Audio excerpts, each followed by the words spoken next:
Hola a todos, bienvenidos. Soy Brian Ezequiel Rearte. En esta oportunidad tengo un invitado especial, nada más y nada menos que Emanuel Vallejo.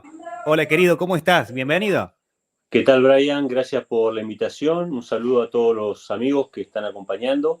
Y bueno, contento de poder compartir unos minutos, un ratito de conversar de la palabra de Dios, que es lo que nos apasiona, ¿no? Así que feliz por eso.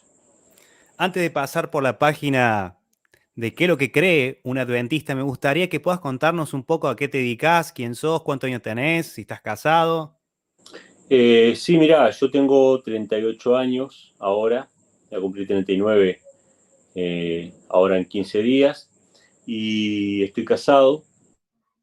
Mi esposa es de acá de Puerto Rico, aunque yo soy argentino, me vine a vivir acá hace pocos días, estoy casado hace un año y medio, casi 2 años ya, y me dedico hace más o menos 2 años de tiempo completo a difundir la palabra de Dios, el mensaje que entendemos que es el mensaje de salvación y de santidad, el mensaje de los tres ángeles, como le llamamos nosotros.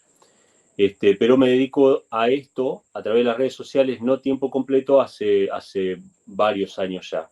Podríamos hablar más o menos desde el año 2005, más o menos, que estoy metido en lo que es difundir de alguna manera el Evangelio a través de las redes, que en ese momento no eran las redes, eran las páginas web, y después los blogs, y después las redes, y así. Hoy ya hay TikTok y hay un montón de otras cosas que son nuevas para mí, pero este, lo veo como el medio que exista se puede utilizar, ¿no? Para difundir el mensaje, pero que me dedico tiempo completo hace un par de años nada más.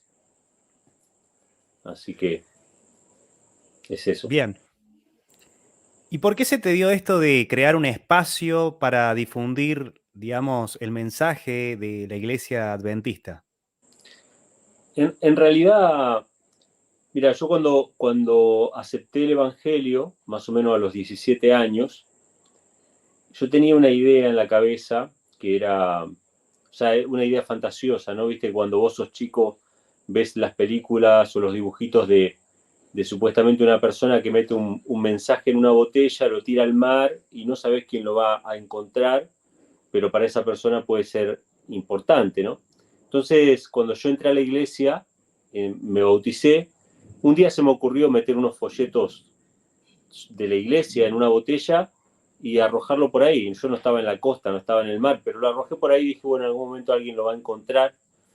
Y cuando surge todo el tema de Internet, más o menos que yo entro a la iglesia en el año 99-2000, que uno ya tenía acceso a Internet, porque Internet existe hace mucho, pero los mortales tenemos acceso hace poco.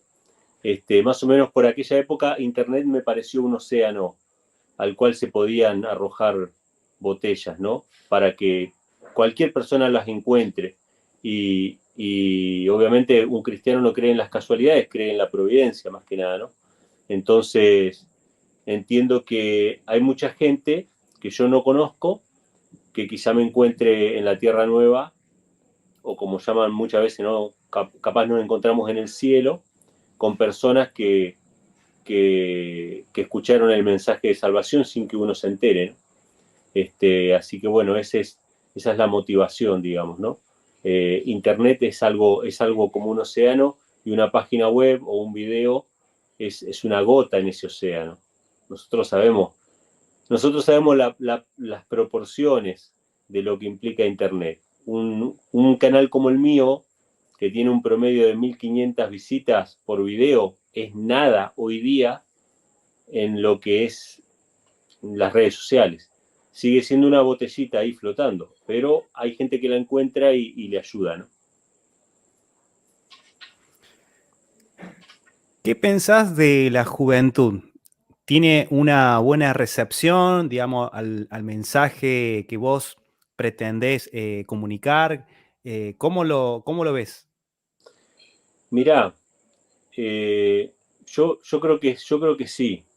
Yo creo que sí porque justamente una vez escuché un pastor, hace mucho, yo estaba evangelizando en la iglesia, estaba vendiendo libros, en la iglesia adventista se le llama colportar a eso, ¿no?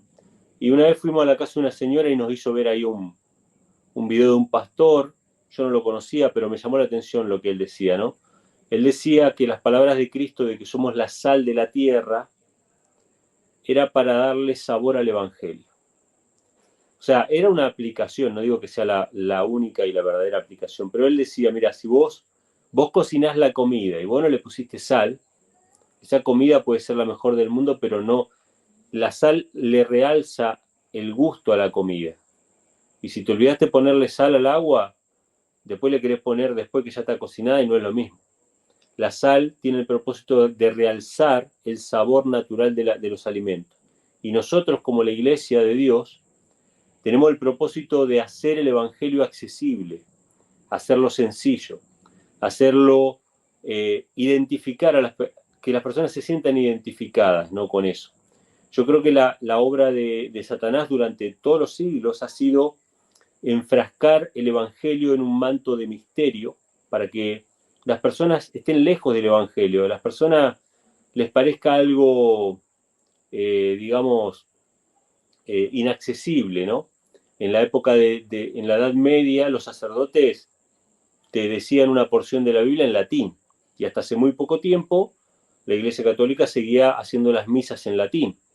Pero todos los movimientos que fueron de Dios, como los movimientos de la Reforma Protestante o los movimientos valdenses, y bueno, todos los movimientos que fueron de parte de Dios, lo que hicieron fue poner la Biblia en la lengua popular, en la lengua del pueblo, que el campesino, que el herrero, que el comerciante, todos se sintieran identificados por ese mensaje que era universal. Hoy estamos de vuelta en una lucha con muchos movimientos que vuelven y que surgen incluso del protestantismo, ya sea en el ámbito teológico como en el ámbito mesiánico y en muchas ramas que están surgiendo hoy que de nuevo están tratando de envolver la palabra de Dios en un manto de misterio, o en las lenguas originales o lo que fuera. Y yo veo que justamente es todo lo contrario, es la gente necesita que le hablen en su propio idioma, y creo que en el canal que, que, que lo estamos haciendo, digamos, con una cierta coherencia en los temas, creo que los jóvenes se sienten identificados en que se ponga el mensaje en su idioma. Obviamente el público en realidad es muy heterogéneo, ¿no? Hay muchas personas mayores, personas de mi edad, y después personas jóvenes, jovencitos. Y yo cuando veo los comentarios y veo que son jóvenes los que están comentando, a mí se me alegra el corazón, porque Jesús atraía aún a los niños. Y yo hablaba la otra vez con mi hijo y le decía, para mí el peor público de todos, el más difícil, no el peor, sino el más difícil de llegar al corazón, de llamar su atención, es el público infantil. Porque el público infantil no es hipócrita. Si el público infantil está aburrido, se duerme. Y si el público infantil, y veíamos con mi esposa la otra vez un culto de niños, ¿no? Y estaba el nenito ahí en el culto y miraba para arriba y miraba para el costado y él se quería ir a jugar. Y él, o sea, un rato y ya no le interesaba. Entonces, yo creo que es un buen termómetro cuando la juventud, y sobre todo los niños, prestan atención a un mensaje. Eso creo que es un buen termómetro. Y Jesús tenía un sermón y una predicación que lo entendían los doctores de la ley perfectamente y lo entendían los niños. Y creo que ese mensaje pasaba por encima de aquellos que no eran como niños. Los que no eran como niños decían, bueno, esto es una locura. Pero los que eran como niños recibían ese mensaje de una manera tremenda, ¿no? Pero es eso, ¿viste? Emma, seguramente alguien se va a estar preguntando cómo surgió la iglesia adventista y por qué el nombre adventista. Claro. Lo del surgimiento lo voy a hacer medio breve porque es una cuestión extensa, ¿no? Pero en realidad nosotros entendemos que todo el proceso histórico, desde la época de los apóstoles hasta nuestros días, estaba descrito en la Biblia. O sea, a Dios no se le escapó nada. La Biblia presentaba un periodo de persecución, un periodo de oscurantismo que eran los 1260 días que aparecen en Apocalipsis, que aparecen en el libro de Daniel, etcétera, que se materializaron en la historia en 1260 años de persecución papal. Desde el año 538 hasta el año 1798, el Papa reinó en Europa. Y eso fue en detrimento de la libertad religiosa prácticamente en toda Europa y prácticamente por 1000 años. O sea, prácticamente por 1000 años, los que creyeran en la Biblia eran perseguidos sistemáticamente. Los que tuvieran una Biblia en su propio idioma eran perseguidos. Ya después del gran movimiento de reforma de Lutero, surge la Inquisición española y muchos cristianos sinceros en los siglos posteriores se ven obligados a migrar. Anteriormente los valdenses habían migrado a los Alpes, a las montañas, pero posteriormente a la Reforma Protestante las migraciones ya, los lugares para escapar se hacen un poco más escasos, ¿no? Y ahí tenemos el caso puntual de los protestantes o los peregrinos que huyeron de Inglaterra, una iglesia supuestamente, un país supuestamente protestante, pero que se había vuelto bastante opresivo, ¿no? La iglesia anglicana, y los primeros peregrinos huyen primeramente a Holanda y después huyen a los Estados Unidos, a América del Norte, ¿no? A fundar esas primeras colonias. Y esa América del Norte, prácticamente despoblada, prácticamente porque había población, pero ínfima, al lado de lo que podríamos hablar de hoy en día, ¿no? Esa tierra despoblada se convirtió en el desierto que recibió a la mujer. La mujer que huyó al desierto de Apocalipsis 12 para ser sustentada tuvo su lugar entre las montañas de los Alpes al norte de Italia y también tuvo su lugar en el norte de América. Y en el norte de América, justamente, que es un país fundado sobre principios protestantes, si bien la gran mayoría eran protestantes, esos protestantes necesitaban seguir reformando. Eso es lo que nosotros entendemos, ¿no? Entonces, en el año 1798 se termina ese periodo de 1260 años. La Revolución Francesa le quita el poder que tenía el Papa. Esto lo entendemos también como Apocalipsis 13, cuando la bestia recibe una herida de muerte, pero esa herida mortal va a ser sanada nuevamente cuando el Papa vuelva a recuperar el poder que había perdido, que ya lo está recuperando. Pero, entre tanto, al mismo tiempo que el papado recibía esa herida en 1798, en 1776, de este lado del Atlántico, se estaba fundando un país sin papa y sin rey, una república protestante. Esos dos principios, el republicanismo y el protestantismo, fueron la base, el secreto del poder y el crecimiento de Estados Unidos, la libertad de conciencia, la separación de iglesia y Estado. En ese contexto es que surge el movimiento adventista. Y me gusta llamarlo movimiento adventista porque ese movimiento estaba formado por metodistas, por anglicanos, por bautistas, es decir, por todas las religiones protestantes que ya existían. O sea, Guillermo Miller, que fue uno de los promotores, y posteriormente Elena G. White, todos ellos iban a iglesias protestantes conocidas, pero recibieron un mensaje puntual que fue el mensaje de la segunda venida de Cristo, que hasta ese momento casi nadie interpretaba que sería una venida literal, una venida visible en las nubes de los cielos, sino que la mayoría creían en una conversión mundial y diferentes teorías. Y por eso es que a estos cristianos que se reformaron en ese punto se los llamó adventistas. Posteriormente se los llamó del séptimo día, por el descubrimiento de otras verdades, ¿no? Que por ahí sería un poquito extenso cubrir ahora. Pero el movimiento adventista surge a mediados de los 1800 en los Estados Unidos y se convierte en un movimiento mundial en pocos años. Estoy hablando hasta finales de los 1800, ya habían adventistas del séptimo día en Europa, acá en Sudamérica, en todas partes del mundo. Se volvió un movimiento mundial hasta el día de hoy. Y básicamente ese nombre, que ahora te voy a pasar a comentar un poco, voy a interrumpirme cualquier cosa, si te queda algo en el Sí, no hay tintero. problema. Ese nombre adventista del séptimo día resume cabalmente esas dos doctrinas o esos dos principios que marcan un poco la brújula, ¿no? Del mensaje y de lo que van a encontrar en el canal si se pasan por ahí. Es decir, el mensaje de la segunda venida de Cristo, inminente, pero no una segunda venida de Cristo espiritual, sino una segunda venida literal. Hace poco había visto un video de un pastor adventista que fue invitado a un programa de televisión donde habían ministros de todas denominaciones, y entonces le pregunta al presentador a este pastor adventista si él, cómo creía que era el fin del mundo, la venida de Cristo. Entonces, este pastor dijo, miren, la Biblia dice que el cielo se va a abrir, se va a ver en las nubes de los cielos, con millones de ángeles, a Cristo que va a venir a poner fin a la historia de la humanidad. Y todos los pastores, ministros, sacerdotes cristianos que estaban ahí se empezaron a reír en la cara. Se rieron un rato y después ya se enojaron y dijeron que esa era una doctrina fundamentalista.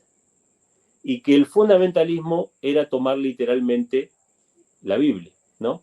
Entonces, bueno, este es uno de los puntos que ha hecho como una distinción, ¿no? Y por eso hemos sido llamados adventistas. Ahora, ¿dónde está este principio del adventismo?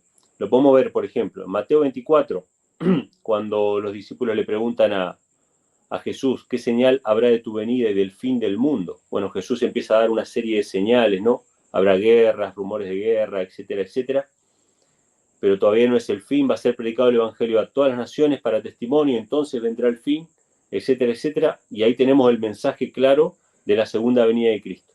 Pero si vamos, por ejemplo, a segunda de Pedro, capítulo 3, ahí se menciona algo más y que pienso yo que es un fundamento para el nombre adventista del séptimo día. Yo creo que ese nombre está en la Biblia, obviamente no así literal, pero está, porque dice que en los postreros días, no en los días de Pedro, sino en los postreros días, van a haber burladores, andando según sus propias concupiscencias. Y la burla de estos burladores, dice el apóstol Pedro, que consistía en decir, ¿dónde está la promesa de su advenimiento? Porque desde el día en que nuestros padres durmieron, todas las cosas permanecen así desde el principio de la creación. Entonces, el apóstol Pedro dice que esta gente ignora voluntariamente que por la palabra de Dios fueron creados los cielos y la tierra. Y uno se pregunta, bueno, ¿qué tiene que ver esto de la creación con la segunda venida de Cristo? ¿Por qué se burlan de que no hay venida de Cristo o de que las cosas permanecen así? ¿Y por qué Pedro dice, estos ignoran que Dios por su palabra creó los cielos y la tierra? Porque los que no crean literalmente en la creación, y ahí viene lo del séptimo día, los que no crean literalmente en la creación, en la semana de la creación, tampoco van a creer literalmente en el fin del mundo. Es decir, los que no crean que Dios creó por su palabra los cielos y la tierra, como dice el Salmo 33, que dice, Dios dijo y fue hecho, Él habló y existió, no por un proceso de millones de años como muchas denominaciones hoy han aceptado, lamentablemente han aceptado, han querido congeniar con varios dogmas que la ciencia evolucionista promueve, ¿no? De que la Tierra tiene millones de años, etc. Entonces, muchas religiones cristianas han aceptado esto, de que la semana de la creación no es una semana literal. Cuando uno lee el Génesis y ve que dice fue el día 1, fue la tarde y la mañana un día, no dice fueron 1000 años un día, 1.000.000 de años un día, dice fue la tarde y la mañana un día, fue la tarde y la mañana un segundo día, y así, así, así. Y encima bendice el día séptimo, lo santifica, y a partir de ahí le manda al pueblo de Israel, a todos sus hijos, ¿no? Pero al pueblo de Israel en particular en el Éxodo, que guarde ese séptimo día de la semana en conmemoración de aquel séptimo día. Y si este séptimo día que guardó Moisés y todo el pueblo de Israel era un séptimo día literal de 24 horas, obviamente el de la creación también lo era. Es un ciclo semanal que se ha venido hasta nuestros días. Entonces, vos ahí en segunda de Pedro capítulo 3 tenés los dos principios. La venida literal que no creen los burladores y la creación literal que no creen los burladores. Y en el medio se menciona, ahí en segunda de Pedro 3, que por el agua sobre la cual estaban asentada la tierra, por esa agua que estaba en las profundidades, que surgió de las profundidades de la tierra, fue destruida la tierra en el diluvio, y que ahora esta misma tierra está guardada por la misma palabra para la destrucción. Y en el contexto, cuando Pedro viene hablando, habla del día de su venida, cuando los cielos y la tierra que vemos ahora serán quemados. El cristianismo ni el mundo aceptan, el cristianismo apóstata no, y el mundo no aceptan esta cuestión literal. Entonces se prefiere hablar de una segunda venida de Cristo espiritual. ¿Qué significa que Cristo va a venir? Y bueno, que va a venir a nuestros corazones, el mundo se va a convertir, van a haber 1000 años de paz. Bueno, hay muchas teorías en diferentes denominaciones, ¿no? Pero básicamente un adventista del séptimo día, y yo lo he dicho ya en otros videos, considera literal el comienzo y literal el final. O sea, la creación es literal y el final, la segunda venida de Cristo, es literal. Obviamente, tomar literalmente estas cuestiones nos lleva el mote de fundamentalista religioso. ¿Qué es un mote? Yo sé que es, digamos, se dice de manera despectiva, pero en realidad no es una mala palabra, porque fundamentalismo significa que uno tiene un fundamento firme del cual no se mueve. O sea, que su fundamento no es relativo, sino que es absoluto. Eso significa ser fundamentalista. ¿Ser fundamentalista es malo? No necesariamente. En los medios de comunicación se utiliza la palabra fundamentalismo, pero para referirse a otra cuestión que es muy distinta, que es el fanatismo religioso. El fanatismo religioso, y yo lo ejemplifico de esta manera, para que la gente entienda qué es fundamentalismo y qué es fanatismo, que son dos cosas distintas. El fundamentalismo es una persona que, si le dice, mira, si negás el nombre de Cristo, te perdono la vida.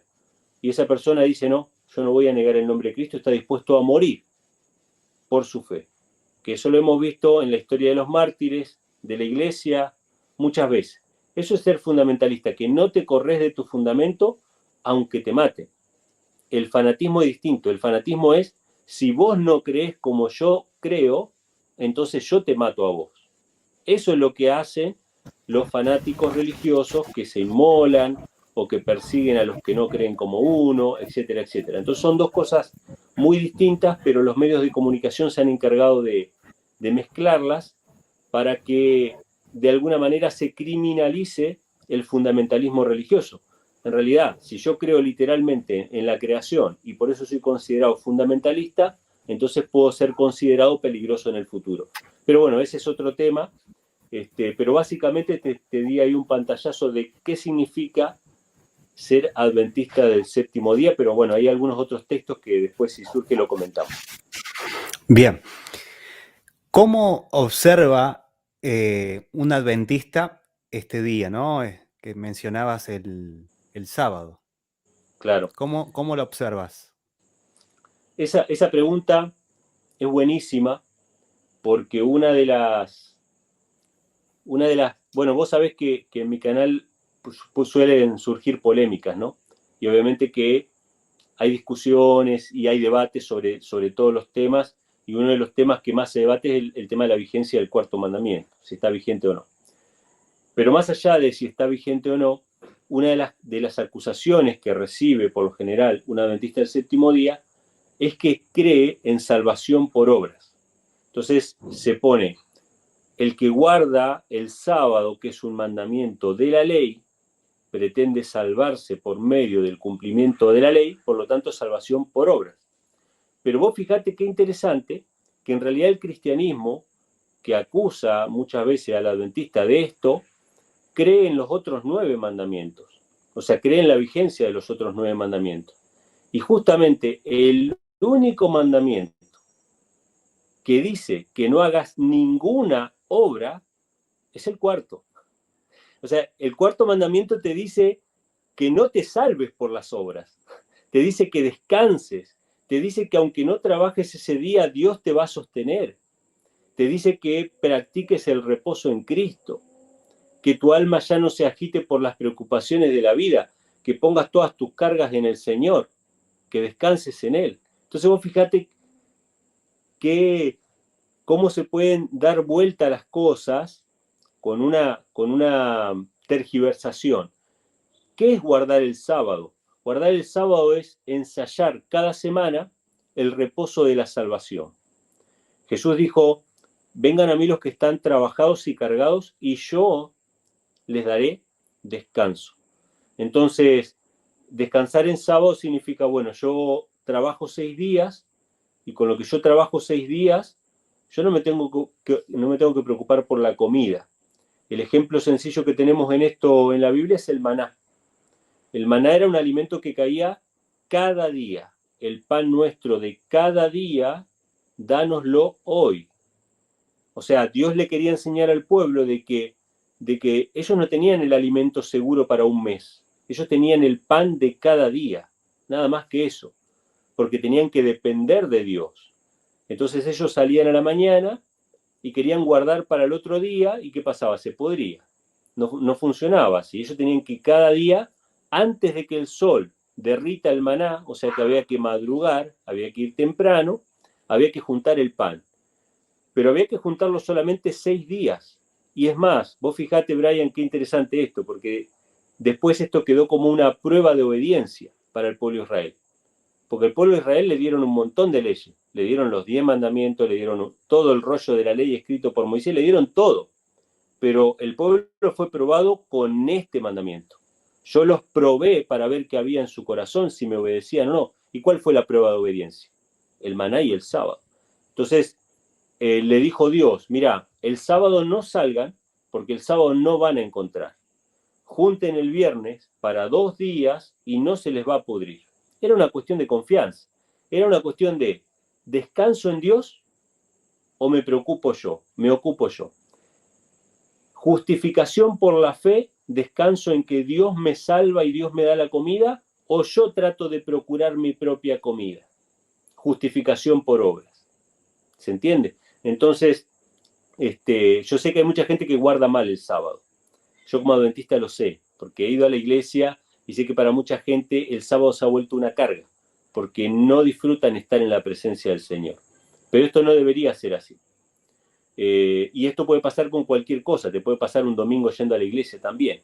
O sea, las personas que van los domingos a la iglesia y no disfrutan la presencia del Señor, el domingo en la iglesia es una carga también. Entonces esto puede pasar con cualquier aspecto de nuestra vida religiosa. Pero el sábado consiste simplemente en dejar las preocupaciones de la semana. Vamos a suponer que yo trabajo, yo no atiendo más mis negocios ni mi trabajo el sábado, desde la puesta del sol del viernes hasta la puesta del sol del sábado. Si yo estudio, estudio, digamos, en la facultad o tengo mis estudios del mundo, digamos, no bíblicos, sino del mundo, yo dejo esos estudios y me dedico a estudiar la palabra, a congregarme, a alabar a Dios, a visitar a los enfermos, a ayudar a las personas que necesitan compañía, qué sé yo, a hacer actividad misionera, a salir a contemplar la naturaleza. Yo corto las actividades de la semana, digamos, para estar exclusivamente con el Señor. Una de las cosas que me suelen poner en los comentarios, yo lo comento porque sé que muchas personas que están mirando se van a sentir identificadas o lo deben estar pensando en este momento, es, yo dedico todos los días a Dios porque todos los días son del Señor. Esto es lo que siempre se nos suele decir. El gran problema es que la observancia del sábado no es simplemente levantarte y orar. El gran problema es que el mandamiento del sábado implica no trabajar. Y la Biblia dice que el que no trabaja, que no coma. Entonces, ¿cómo haces para dedicar todos los días al Señor? No puedes dedicar todos los días al Señor. Es como que yo te diga, mira, yo cumplo año todos los días. No, yo cumplo año el 14 de octubre, no todos los días. Porque ese es el día que conmemora mi nacimiento. El día que conmemora la creación, el 7º día. Entonces, si bien todos los días debemos vivir en santidad, yo debo vivir en santidad todos los días, no todos los días son santos. Porque Dios no santificó ni el primero, ni el segundo, ni el tercero, sino santificó el 7º. Entonces, ¿qué significa guardar el sábado? Simplemente reconocer que Dios es el creador de todas las cosas, que si no trabajo ese día, confío en que Dios me va a suplir todo lo que necesito. Y esto se vuelve tan real hoy como en la época del Israel con el maná en el desierto, porque anda a buscar un trabajo en relación de dependencia que no te pidan los sábados hoy en día. No está fácil. El mundo gira en torno al día domingo, al primer día de la semana. Y entonces, obviamente que implica una cuestión de confianza en Dios. No es un sacrificio, porque si fuera un sacrificio sería salvación por obras. Es confianza, son dos cosas distintas. O sea, el único sacrificio que tenemos es Cristo Jesús. Basados en ese sacrificio que es Cristo Jesús, entregamos nuestra vida para vivirla conforme a lo que Dios nos pide, ¿no? Pero bueno, esa es una pregunta muy recurrente sobre cómo se guarda el sábado. Básicamente lo que hacemos es ir a la iglesia, los que van a una iglesia, los que se congregan en una casa. Si podemos pasar varias familias y comer juntos, lo hacemos, lo dedicamos a nuestra familia o a compartir con otras familias de la fe también, y después hacer actividad misionera o visitar a los enfermos o simplemente salir a contemplar la naturaleza hasta la puesta del sol. A la puesta del sol del sábado termina el día de reposo y comienza nuevamente el primer día de la semana y bueno, se hace una oración, una alabanza y nada, es simplemente compartir tiempo con el Señor. Emma, ¿cuál sería la consecuencia de no observar el día sábado? No, o sea, consecuencia es la misma consecuencia que yo, por ejemplo, no guarde el segundo o el primer mandamiento. Esto es algo muy interesante porque la Biblia menciona, y lo menciona Moisés, lo menciona Dios en el Antiguo Testamento, que Dios le dio las tablas de piedra de los 10 mandamientos, de los 10 mandamientos. Y muchas veces el apóstol Pablo o Jesús mismo mencionan ellos a los mandamientos, a los 10 mandamientos. Por ejemplo, Jesús le dice al joven rico, ¿no? Los mandamientos conoces, honra a tu padre y a tu madre, etcétera, etcétera. Le menciona, digamos, no toda la ley de Moisés, aunque a veces se los menciona indistintamente, pero cuando se habla de los mandamientos se mencionan los 10 mandamientos. Esos 10 mandamientos, todos son uno tan importante como el otro. Vamos a suponer que yo te diga, mira, ¿qué pasa? Vamos a suponer que yo te guardo, de los 6 mandamientos finales, te guardo 5. Y yo te digo, mira, ¿qué pasa si yo no robo, no cometo adulterio, honro a mi padre y a mi madre, no mato, no doy falso testimonio, pero codicio las cosas de mi vecino? Yo te preguntaría, ¿qué pasa? Y la respuesta es la misma. Estamos en pecado. Es pecado. O sea, la definición bíblica de pecado es infracción de la ley. Eso lo dice el apóstol Juan en el Nuevo Testamento. Dice que el pecado es infracción de la ley. Y entonces es la definición de pecado. Ahora, que la gran mayoría de los cristianos lo haga involuntariamente o por ignorancia o por lo que fuera, yo creo que Dios es justo y misericordioso y Él va a pesar y medir los corazones. Uno de los fundadores de la Iglesia Adventista fue Guillermo Miller. Ese hombre, después del chasco de 1844, bueno, mucha gente no va a conocer la historia, pero yo entiendo que vos la debes conocer. Sí, Después de justo que te iba a ellos, preguntar por eso. dale, después de que Jesús no vino en 1844, que ellos esperaban que Jesús viniera en 1844, porque las profecías de tiempo que ellos habían visto terminaban ahí.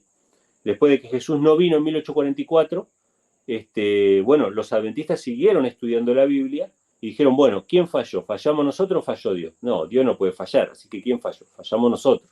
Entonces, ellos estudiaron que el santuario en el cielo, ellos estudiaron y entendieron que el santuario que iba a ser purificado por Cristo al final de ese periodo profético no era la tierra, porque ellos habían entendido, bueno, cuando Jesús purifique el santuario es que viene a la tierra a purificar la tierra con fuego en su segunda venida, pero esto no era así.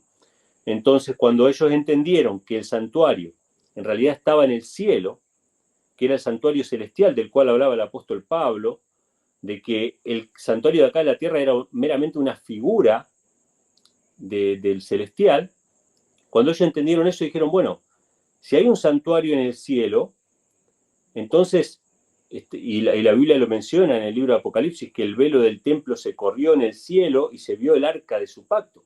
Ellos dijeron, bueno, está el arca del pacto en el cielo. Y si está el arca del pacto en el cielo, ¿qué hay también en el cielo? están los mandamientos de Dios. Y si están los mandamientos de Dios en el cielo, ¿quiénes somos nosotros para decir que esos mandamientos no están vigentes? Cuando Cristo mismo dijo, ni una jota ni una tilde pasará de la ley. O sea, y que cualquiera que quebrante uno de estos mandamientos y así lo enseñe a otros, muy pequeños será llamado en el reino del cielo. ¿Quiénes somos nosotros para decir? Entonces los adventistas en general entendieron que la ley seguía vigente. Eso lo entendieron después del chasco. Pero Guillermo Miller, por ejemplo, él no aceptó el tema del sábado, la vigencia del sábado, o lo del santuario celestial. Ese hombre fue al descanso sin guardar un solo sábado, un solo día de reposo.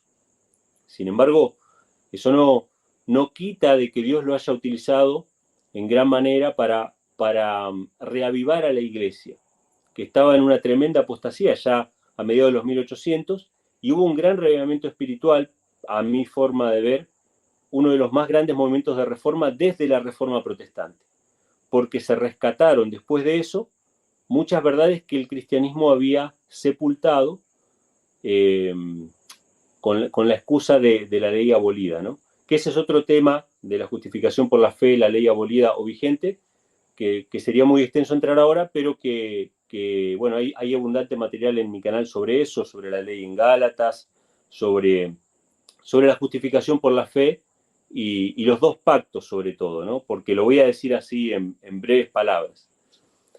En el cristianismo se nos dice, bueno, está el nuevo pacto y el viejo pacto. El viejo pacto es los que vivieron antes de Cristo. Ellos tenían que guardar la ley para ser salvos. El nuevo pacto ya no hay que guardar la ley para ser salvos. Eso es una locura. ¿Por qué? Porque si no es un Dios que hace acepción de personas, y el apóstol Pedro lo dice, Moisés lo dice, que Dios no hace acepción de personas. Y que Dios es justo y es misericordioso y a todos les va a demandar exactamente lo mismo. Fe. Fe acompañada de qué? Posteriormente a esa fe. Según dice el apóstol Santiago, acompañada de obras. En el Nuevo Testamento, ¿no? O sea, las obras que son una consecuencia del haber creído con fe. El apóstol Pablo escribe un tratado extenso en la carta a los romanos sobre la justificación por la fe, y los ejemplos que da de justificación por la fe son del Antiguo Testamento. Entonces es una locura pensar que eran justificados por obras los del Antiguo Testamento. Los ejemplos que da son de David y de Abraham. Dice que David fue justificado por la fe y que Abraham fue justificado por la fe. Pero lo que añade Pablo, y que los cristianos lo dejan de lado, es que una vez justificado por la fe, ¿invalidaron la ley? De ninguna manera, sino que confirmaron en su vida la ley. Porque el gran problema es que los dos pactos, tanto el viejo como el nuevo, no son antes de Cristo y después de Cristo, sino que son paralelos. Hoy Brian puede estar en el viejo pacto y mañana estar en el nuevo. Y hoy yo puedo estar en el viejo pacto y mañana estar en el nuevo. Y así fue como Abraham, según dice el apóstol Pablo en Gálatas capítulo 4, dice que Abraham estuvo casado con dos mujeres, que son una alegoría. ¿De qué cosa? De los dos pactos, lo dice el apóstol Pablo. Los dos pactos convivieron con Abraham. ¿Cuál fue el viejo pacto? Cuando Abraham quiso cumplir la voluntad de Dios por sus propias fuerzas. Se acostó con la esclava, tuvo hijos para esclavitud. Él, en vez de esperar la promesa por la fe, en vez de creer la palabra, dijo, yo voy a ayudar a Dios. Y metió la pata. El otro pacto era Sara, la que era libre, que tuvo un hijo según la promesa, no por la fuerza de Abraham, no por el vigor de Abraham, no por la fertilidad de Sara, sino por la palabra. Entonces, vos hoy, vamos a suponer, olvídate del sábado, pensá en otros mandamientos de la ley, como por ejemplo, no codiciar la mujer de tu prójimo o no cometer adulterio. Hay gente que lucha con esto. Ese mandamiento está vigente, ningún cristiano me va a discutir que ese mandamiento esté vigente. Ahora, ese mandamiento lo podés cumplir en el viejo pacto o en el nuevo. Si lo cumplís en el viejo pacto, vas a estar mordiéndote las uñas todo el tiempo porque vas a estar luchando con tus propias fuerzas y castigando tu carne, y vas a ser como el catolicismo, ¿no? Que los sacerdotes se autoflagelan en sus lugares ahí secretos, pobrecitos, ¿no? Y hacen de rodillas y hacen peregrinaciones, promesas y esto. Eso es el viejo pacto. Nadie puede. Todos fracasan como Abraham. Pero si lo haces en el nuevo pacto por la fe en Cristo, Cristo te da un nuevo corazón para guardar perfectamente sus mandamientos. Entonces, el viejo pacto y el nuevo pacto no son cuestiones temporales de antes y después de Cristo, sino que son dos experiencias por las que pasó Abraham, por las que pasó el pueblo de Israel y por las que vamos a pasar nosotros. Y la mayoría de nosotros conocemos perfectamente el viejo pacto, pero no muchos de nosotros hemos experimentado o por mucho tiempo el nuevo pacto, que es obedecer por la fe en Cristo y no por nuestras propias fuerzas. Acá Jonathan Ramos nos Sí, dice, no cumplimos la ley por la fe en Cristo que la cumplió, así lo entiendo. No vivimos bajo la ley, sino bajo la gracia, quien dice, bajo la gracia de quien la cumplió, cumplimos claro, la gracia y no a la estricta obediencia a la letra. claro. Ahora, primero le mando un saludo a Jonathan, que vi ahí por ahí alguno de sus videos. Bueno, felicitaciones por el canal y por todo el trabajo que están haciendo de difusión, que son parte de la batalla cultural, entiendo yo, que se está viviendo ahora en Argentina y en todas partes del mundo. Pero ahora yo te lo voy a poner en práctico, porque yo no soy filósofo. Digamos que para mí es muy sencillo. Si vos matás, vamos a suponer, vamos a agarrar otro mandamiento. Olvidémonos del sábado. El sábado está en medio de los 10 mandamientos. Es uno más de los 10. Vamos a poner otro. Vamos a poner el tercer mandamiento. No usarás el nombre de Jehová tu Dios en vano. Explícame cómo se cumple por la gracia y cómo se cumple por la letra. O sea, yo lo que entiendo es que por la letra significa que yo voy a estar cuidándome todo el tiempo, digamos, de no decir el nombre de Dios en vano. O cuidando mis conversaciones, prestando atención todo el tiempo a eso. Por la fe, yo entiendo que simplemente es, yo acepto por la fe en Cristo esta ley, este mandamiento, yo lo acepto por la fe en Cristo y digo, Señor, yo en el nombre de Cristo, por la fe en Cristo, por la sangre de Cristo, ayúdame a vivir conforme a ese mandamiento. Dios nos da, según dice la Biblia, el querer como el hacer por su buena voluntad. El querer, o sea, porque nuestro corazón pecaminoso, digamos, es contrario a Dios, por lo general escapa a las cosas de Dios, pero cuando nosotros simplemente pedimos, voy a dar un ejemplo sencillo, ¿no? Una vez Jesús entró a una sinagoga en un día de reposo. De paso, Lucas 4 dice que Jesús acostumbraba a ir a la sinagoga el día de reposo, a adorar a Dios o a hacer el culto, pero en esta ocasión había un hombre que estaba endemoniado. Y la Biblia no da mucho detalle, pero la Biblia dice que ese hombre se paró en medio de la sinagoga y le dijo, ¿qué quieres con nosotros? O algo así, lo increpó a Cristo. En realidad, no tiene ningún sentido que el demonio hable así. En realidad, este hombre hizo el intento de pedir ayuda. Hizo el intento de pedir, vio que ese que entraba ahí tenía la posibilidad de liberarlo, pero las palabras que salieron no fueron las que él quería, que hubiese sido, qué sé yo, ayúdame, ¿no? Y entonces el demonio habló. Pero esa oración silenciosa del endemoniado fue oído por Cristo y Cristo lo liberó. Pero ese pequeño acto de voluntad de buscar ayuda le correspondía a él. Después Dios hizo la liberación, no por fuerza de ese hombre, sino por el poder de Dios. Nosotros hacemos el pequeño acto de entregar nuestra voluntad a Dios. Dios pone en nuestro corazón el querer y el hacer su voluntad. Ahora, ¿cuál es la voluntad de Dios? Según la definición bíblica. Salmo capítulo 40, si no me equivoco. El hacer tu voluntad, Dios mío, me ha agradado y tu ley está en medio de mi corazón.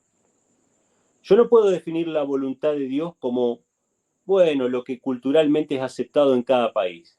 Qué sé yo, en Arabia Saudita o en cualquier lugar, ¿es moralmente aceptado que se casen con niñas de 5 años? ¿O es moralmente aceptado que se casen con 10 mujeres? Entonces esa es la voluntad de Dios según su entorno cultural. No, la voluntad de Dios está definida por la ley de Jehová. El hacer tu voluntad, Dios mío, me ha agradado y tu ley está en mi corazón. Cuando yo le digo a Dios, hágase tu voluntad en la tierra como en el cielo, ¿Ustedes qué piensan? ¿Que en el cielo no guardan la ley de Dios? En el cielo no hay nota disonante de la ley de Dios. Entonces, Dios nos pone a nosotros el querer por el hacer. Ahora, ¿qué significa andar según la letra? Esto es lo que hizo el pueblo judío. El pueblo judío anduvo según la letra, según la apariencia. Ellos no amaban a Dios, no amaban hacer su voluntad. La ley de Dios no estaba en su corazón, pero aún así la cumplían por sus propias fuerzas.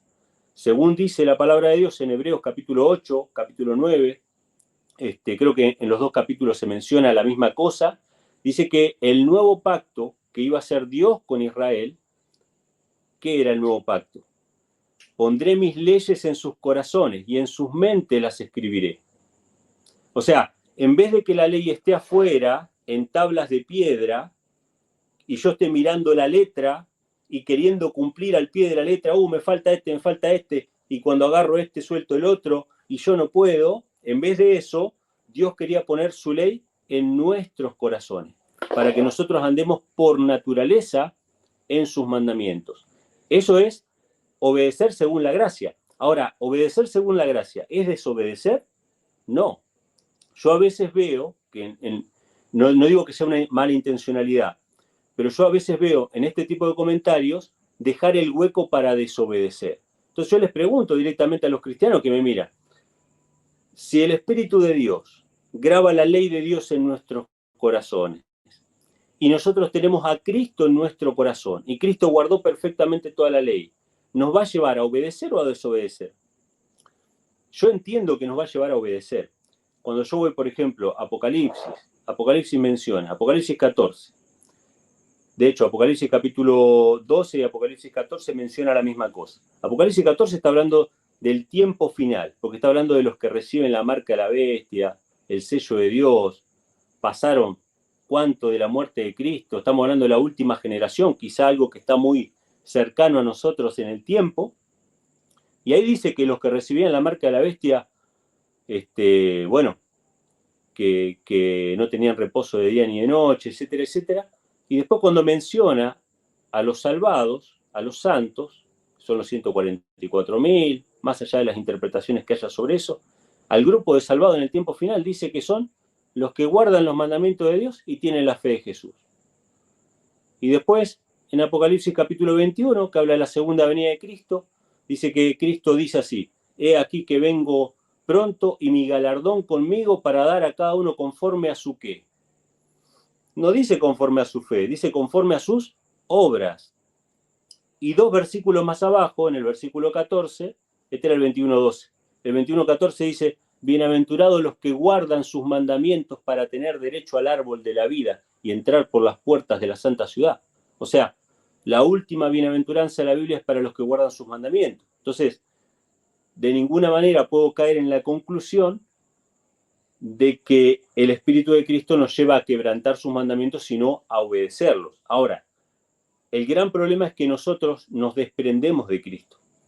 Jesús dijo así, si separados de mí, nada podéis no pensar, meditar, reflexionar. Separado de mí, nada podéis hacer. Que vuestra luz alumbre, Jesús lo dijo también, para que el mundo vea vuestras buenas, ¿qué? Vuestras buenas obras. O sea, el cristianismo es un cristianismo práctico. Por algo Santiago le dice a la gente, sí, ves a una persona pobre y le decís, bueno, ve, caliéntate. No, si le tenés que dar. Entonces yo puedo decir hoy que yo amo a mi prójimo, pero lo tengo que demostrar con obras. O sea, lo que yo diga no vale, sino lo que yo haga. Entonces yo puedo decir hoy que soy cristiano y amo a Dios, pero voy a mi casa y escondida me arrodillo delante de un ídolo. Entonces, no importa tanto lo que yo digo, sino lo que yo hago. Esto lo podés ver muy patente en un conflicto que es también profético, digamos que anuncia lo que va a pasar en el mundo, porque Apocalipsis 13 es prácticamente un calco de lo que pasó en el libro de Daniel, cuando los jóvenes hebreos fueron llevados delante de la estatua de Nabucodonosor y se les obligó que se arrodillasen y si no iban a ser tirados al horno de fuego. Ellos podrían haber dicho, bueno, no importa tanto la obediencia estricta a la letra, lo importante es que adoremos a Dios. Entonces, Señor, yo me voy a arrodillar, pero no voy a estar adorando esa estatua. Vos sabés que yo te adoro a vos. Y se arrodillaba. Y terminaba la historia, porque no iba a haber milagro, nada. Ahí terminaba la historia. Pero no pasó eso. Ellos estuvieron dispuestos a ser arrojados al horno de fuego con tal de no quebrantar el segundo mandamiento y el primero. Ellos dijeron, no vamos a adorar otro Dios, ni vamos a adorar ninguna imagen. Y estuvieron dispuestos a ir a la muerte. Dios los salvó milagrosamente. Pero ¿cuántos hay en la historia que no fueron salvados milagrosamente y que se negaron a recibir una hostia, por ejemplo, en la Edad Media? O se negaron a dejar de leer la Biblia en su propio idioma en la Edad Media. Y los quemaron. Ahora, yo podría decir, bueno, que ellos eran fundamentalistas y que eran muy estrictos en la obediencia. No, tenían a Cristo en su corazón. Y Cristo también fue martirizado.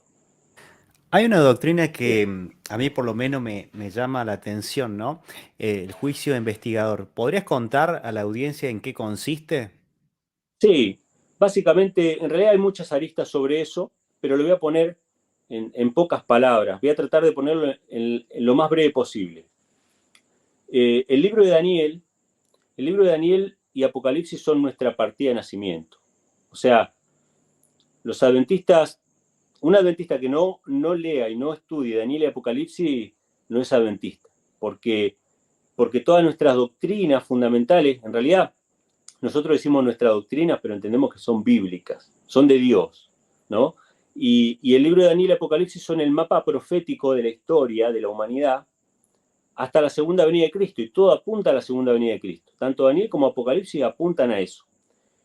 Pero en el libro de Daniel hay un mapa que tiene una capa sobre otra capa de información. Yo no sé si ustedes se acuerdan, esto pasa en Daniel y en Apocalipsis. Ustedes no sé si se acuerdan esos libros que tenían el cuerpo humano, por ejemplo, y tenían una transparencia que tenía el cuerpo, la otra tenía los huesos, la otra tenía el sistema circulatorio, el otro el aparato digestivo, y uno iba dando vuelta a las páginas y todo se acomodaba en el mismo lugar, pero tenía diferente información. Algo de eso pasa con Daniel. Y Daniel capítulo 2, capítulo 7 y capítulo 8 son esas capas, entre otros capítulos de la Biblia, ¿no? Pero Daniel 2 tiene un pantallazo de la historia de la humanidad desde la época de Babilonia hasta la segunda venida de Cristo. Está el imperio babilónico, medo-persa, griego, romano, los reinos divididos y después la segunda venida de Cristo. Daniel capítulo 7 hace lo mismo, pero con bestias y con un cuerno. Agrega información. No voy a dar mucho detalle, pero voy a decir que esas bestias son Babilonia, Medo-Persia, Grecia, Roma, y hay un cuerno pequeño ahí que surge de lo que quedó del Imperio Romano, que fue el poder cristiano romano o católico romano, que fue el que reinó durante esos 1260 años que mencionamos al principio. Esos 1260 años terminaron en el año 1798, cuando Napoleón le quitó el poder al Papa. En la después de la Revolución Francesa le quitaron el poder al Papa y eso más o menos volvió a restablecerse en el año 1929 con el Tratado de Letrán. Pero hasta acá más o menos es un pantallazo de la historia de la humanidad hasta nuestros días prácticamente. Hasta nuestros días. Nosotros hoy estamos viviendo en el tiempo del fin, en el tiempo de los pies de la estatua, en el tiempo posterior al cuerno pequeño de Daniel 7, y en Daniel 8 también se agregan otros detalles que no me voy a detener ahora. Daniel 7, cuando habla de que este cuerno pequeño iba a ser quitado, digamos, o que se iba a terminar su dominio, dice que Daniel ve en el cielo que fueron puestos tronos, y se sentó el juez, y los libros fueron abiertos delante de ese juez. O sea, la Biblia menciona que en ese periodo histórico, que es posterior a 1798, estamos hablando de mediados de los 1800, coincide la profecía de Daniel 8:14 de las 2300 tardes y mañanas, pero vamos a ponerlo en palabras sencillas.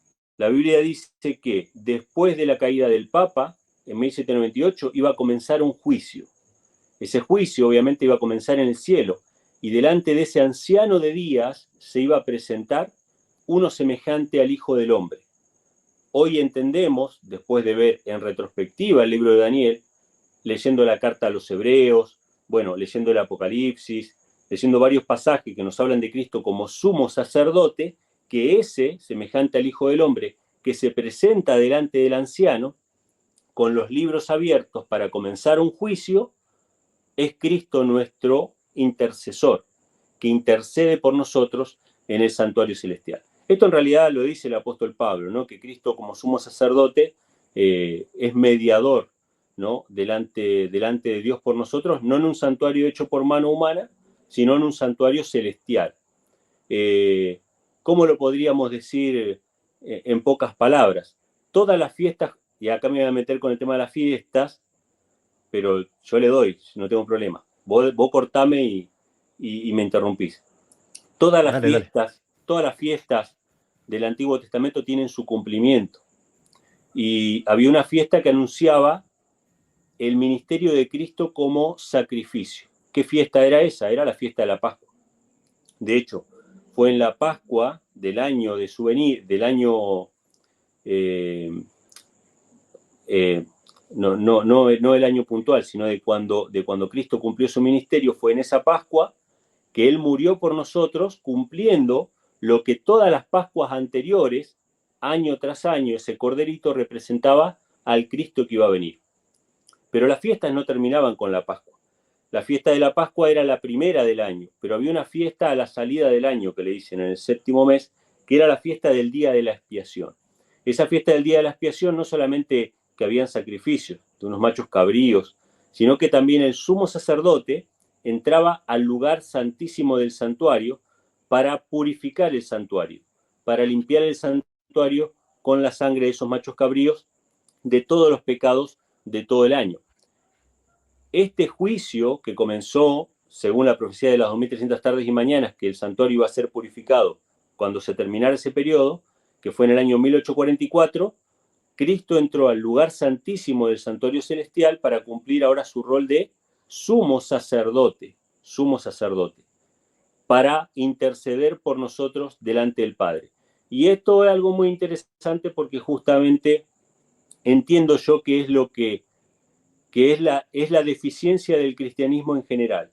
El cristianismo en general solamente entra hasta el atrio del santuario. El cristianismo en general te dice, bueno, entras al atrio, está el altar del sacrificio, aceptás la sangre del cordero y seguís con tu vida. Pero en realidad el pueblo de Israel iba entrando cada vez más profundo en el santuario. Y la idea de Dios era de que el pueblo de Dios pudiera estar en la presencia misma de Jehová que estaba sobre el propiciatorio.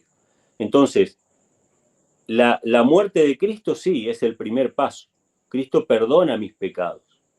Pero después hay todo un camino adentro. Adentro están los panes de la proposición. Yo tengo que comer a diario del pan del cielo, que es Cristo Jesús. Está el candelabro, que es la palabra de Dios. Lámpara es a mis pies tu palabra y lumbrera mi camino. Yo tengo que leer la palabra de Dios. Está el altar del incienso, que representa las oraciones de los justos, según Apocalipsis. Yo tengo que tener una comunión con Dios. Y como último eslabón de ese proceso que Dios quiere hacer en nuestra vida, no es solamente aceptar la sangre de Cristo, tener una comunión diaria, sino de que nosotros podamos vivir en santidad. Una santidad sin la cual, según dice la Biblia, ninguno verá al Señor. Esa santidad es justamente lo que hablábamos hoy, ¿no? Tener la ley de Dios en nuestros corazones. Por eso es que en ese camino del santuario, Cristo hace todo. Cristo hace todo por nosotros. Cristo muere por nosotros, intercede delante del Padre por nosotros y nos da el poder para vencer el pecado. Léase, vencer el pecado, vivir en obediencia. Es la misma cosa. Vencer el pecado y vivir en obediencia es exactamente lo mismo. ¿Qué representa para vos Elena G. de White? Y Elena G. White, los que ven mi canal saben. He tenido que hacer videos para explicar lo que representa para mí. Videos como de una hora. Pero Pero más que algo nada, bien breve. sí, leyendo citas de ella, ¿no? Yo creo lo que ella decía de sí misma. Ella decía que era una sierva del Señor, una mensajera del Señor. Y bueno, yo creo realmente que ella recibió que recibió visiones, ¿no? Que esa es básicamente la pregunta, ¿no? ¿Creemos que es profeta o creemos que no? Porque siervo del Señor podemos ser cada uno de nosotros, aunque seamos zapatero o lo que fuera. O sea, pero en realidad yo sí creo eso, creo que hay una promesa bíblica en Joel capítulo 2, que en los postreros días Dios iba a derramar su espíritu sobre toda carne. Pasó en la época de los apóstoles, de hecho había un hermano ahí, se llamaba Ágabo, que tenía, no sé, como 4 hijas que profetizaban, y muchos hermanos profetizaban en aquel tiempo, y eso depende del Espíritu del Señor. Yo creo que sus libros son una bendición. Hay personas que consideran sus libros como si fuera parte de la Biblia. Yo no considero que sea parte de la Biblia. Yo creo que cada profeta que levantó el Señor fue levantado. Te voy a dar un ejemplo sencillo. Juan el Bautista. ¿Cuántos libros escribió Juan el Bautista? 0, ninguno. Él no escribió absolutamente nada. Sin embargo, fue el profeta más grande que existió en la historia. ¿Por qué? Porque todos los profetas anteriores señalaron a Cristo con la pluma, con la escritura. Toda la escritura del Antiguo Testamento señalaba a Cristo, pero este profeta lo señaló con su mano. Dijo, he aquí el Cordero de Dios que quita el pecado. O sea, este fue el más grande. No hubo otro profeta mayor nacido de mujer. Ahora, ¿cuántos libros escribió Juan el Bautista? 0. Él señaló la Biblia como palabra de Dios. Él llamó a una reforma al pueblo de Dios. Él señaló el pecado del pueblo de Dios. La tarea del profeta no es escribir un nuevo libro de la Biblia. La tarea del profeta, y por eso yo creo que los 144.000 en parte van a profetizar, más allá de que escriban un libro o no, eso no tiene nada que ver. La tarea del profeta es hacer reformas. La tarea del profeta es señalar cómo no hemos desviado de la Biblia. Entonces, Elena de White, en su libro El conflicto de los siglos, tiene un capítulo que se llama La única salvaguardia. Y es un capítulo enteramente dedicado a la Biblia. De cómo siempre hemos dejado de lado la Biblia y cómo los siervos de Dios se han levantado para hacernos volver a la Biblia. Entonces yo creo que, como dice Elena G. White en muchos de sus escritos, en especial en ese libro El conflicto de los siglos, que habla de la reforma protestante, nuestra única regla de fe es la Biblia y la Biblia sola. Pero creo que Elena G. White ayudó mucho a rescatar ese concepto que los protestantes habíamos olvidado. Yo me incluyo, ¿no?, entre los protestantes estadounidenses del siglo XIX, aunque soy un latino de Argentina, pero en espíritu soy descendiente de ellos, ¿no? Y creo que como protestantes o como reformadores nos desviamos de la palabra, nos acomodamos en el mundo y dejamos de reformar. El gran problema de la reforma es que frenó. O sea, los luteranos se quedaron con lo que dijo Lutero, los calvinistas con lo que dijo Calvino, y siguieron a hombres, reemplazaron la Biblia por un hombre. Y Lutero no era la Biblia. Lutero levantó la Biblia, pero no era la Biblia. Entonces, ellos reformaron hasta donde sus antepasados fueron. Por eso digo es que el movimiento adventista fue uno de los grandes movimientos de reforma después de la reforma protestante, porque seguimos reformando. Empezamos a rescatar cosas que estaban en el closet, que habían sido abandonadas como reliquias del judaísmo, y empezamos a ver que no eran reliquias del judaísmo, que eran parte de la voluntad de Dios, y las trajimos de vuelta a donde entendemos nosotros correspondían.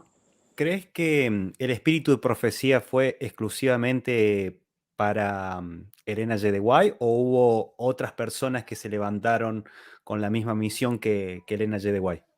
No, no creo que sea algo exclusivo. De hecho, yo creo que va a seguir existiendo. De hecho, los que quieran estudiar un poco la historia del movimiento adventista o de Elena G. White, te van a ver que en realidad Dios llamó a 2 hombres antes que Elena G. White, que rechazaron la tarea, rechazaron la misión.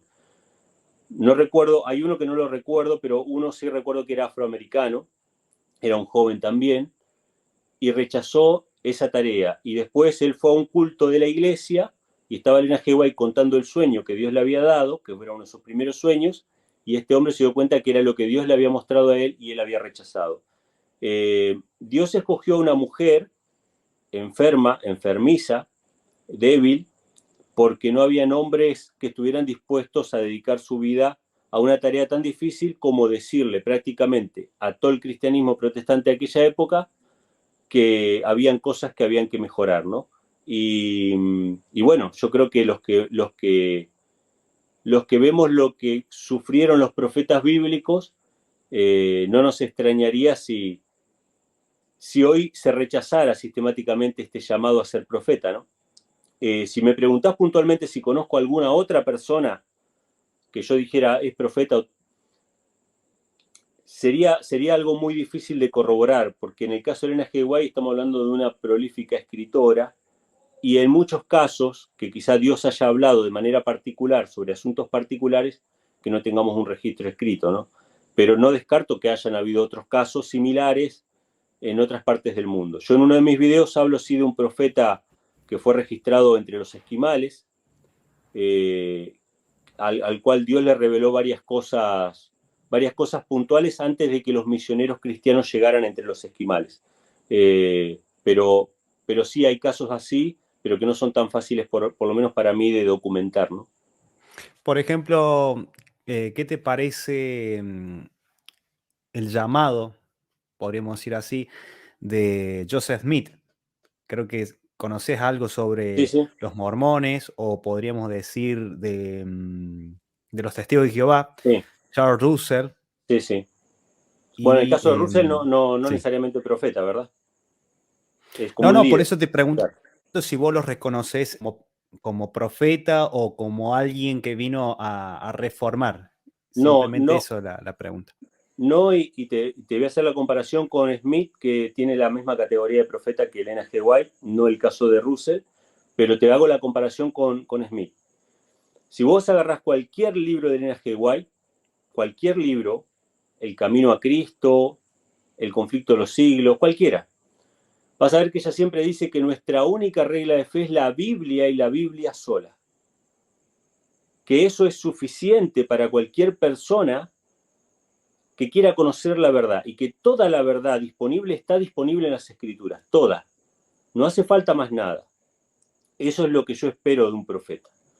Dice que la Biblia es la única regla de fe y es más, ella reta aún a los teólogos y a los críticos modernos de la Biblia, porque en la época de ella ya estaban empezando a aparecer las versiones críticas de la Biblia, es decir, a desechar el texto recibido y empezar a adoptar otras traducciones y hacer reformas. Claro.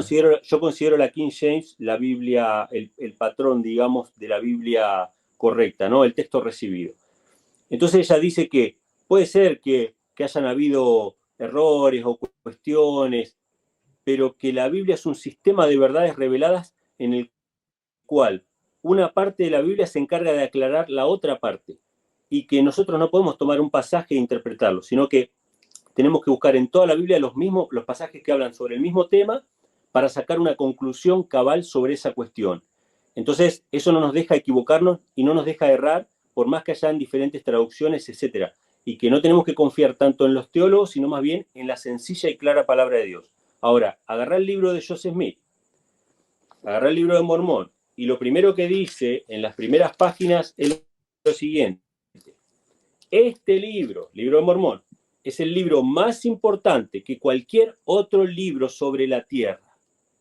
Y lo primero que te van a decir los misioneros mormones cuando lleguen a tu casa es que la Biblia no es confiable y que es necesario el libro de Mormón para aclarar la Biblia.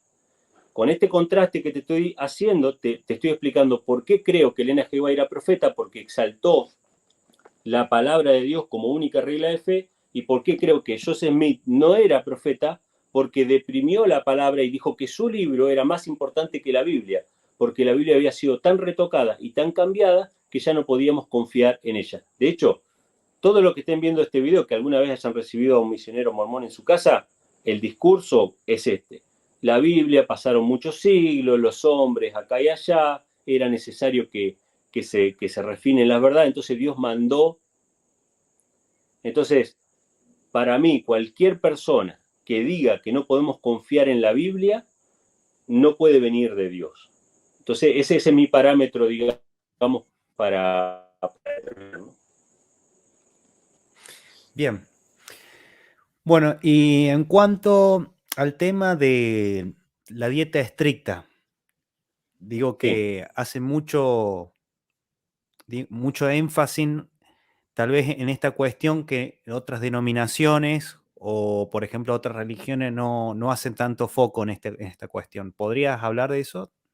Sí, sí, yo creo que es una cuestión pintoresca que puede llamar la atención a muchas personas, pero no es algo que escape a la realidad de cualquier persona del mundo. Es decir, vos tenés amigos hoy día, ¿no? Quizá antes no era tan así, pero hoy día vos tenés amigos que van a la cancha a ver el mismo partido, escuchan la misma música, creen lo mismo, todo, y uno es vegano y el otro no. O sea, son cuestiones de estilo de vida. Según lo que yo entiendo, por lo que la Biblia dice, el ser humano fue creado originalmente, no digo que no nos hayamos degenerado, porque todos nos degeneramos, toda la naturaleza se degeneró, pero originalmente fuimos creados no necesariamente para comer carne, es decir, las vacas que estaban en el Edén, digamos, comían pasto, el león comía pasto, el lobo y el cordero pastaban juntos, y Adán y Eva comían la cantidad de frutas que habían ahí. Y la primera tentación que recibe Eva es con la comida. De la misma manera que Cristo, ¿no? En el desierto recibe la primera tentación con la comida, que es convierte estas piedras en pan, ¿no? Entonces había una dieta original, que después cuando Adán y Eva pecaron, Dios les permite comer plantas del campo. Cuando los expulsa del Edén, ellos comían plantas del campo, aparte de las frutas que le habían dado a comer en la creación. Pero después del diluvio, y esto es muy importante, Brian, después del diluvio, Dios le permite a su pueblo, a sus hijos, comer carne por primera vez. O sea que Noé y su familia eran vegetarianos hasta después del diluvio. Esos son los textos que tenemos. O sea, los textos que tenemos es, con frutas le dio para comer en el Génesis, después pecan y le da plantas para comer aparte de fruta, y después del diluvio le da animales para comer. Obviamente, animales limpios, porque Noé ya sabía distinguir entre animales limpios y animales inmundos que fueron distinguidos así para entrar en el arca. Así que, primer punto importante, Brian, Noé y su familia, hasta el diluvio, fueron vegetarianos absolutos. Vegetarianos absolutos. Después del diluvio ellos empiezan a comer carnes y carnes limpias. Y según las especificaciones que después Moisés pasó por escrito, ¿sí? Yo sé que hay personas que piensan que no, que Noé desconocía las leyes de Dios que fueron dadas a Moisés. Yo obviamente que creo que no, yo creo que Adán las conocía, se las traspasaban de hijo a hijo de manera verbal, y el primer escritor es Moisés. Pero Génesis capítulo 26 nos dice que Abraham guardó todos los mandamientos, preceptos, estatutos y leyes de Dios. ¿Cómo hizo Abraham para guardar todos los preceptos, mandamientos, estatutos y leyes de Dios si no estaba Moisés? Evidentemente, la ley de Dios ya existía. Entonces, tomando esto en cuenta, Jesús dice que en el tiempo final, antes de la segunda venida de Cristo, dice que la segunda venida va a ser como en los días de Noé.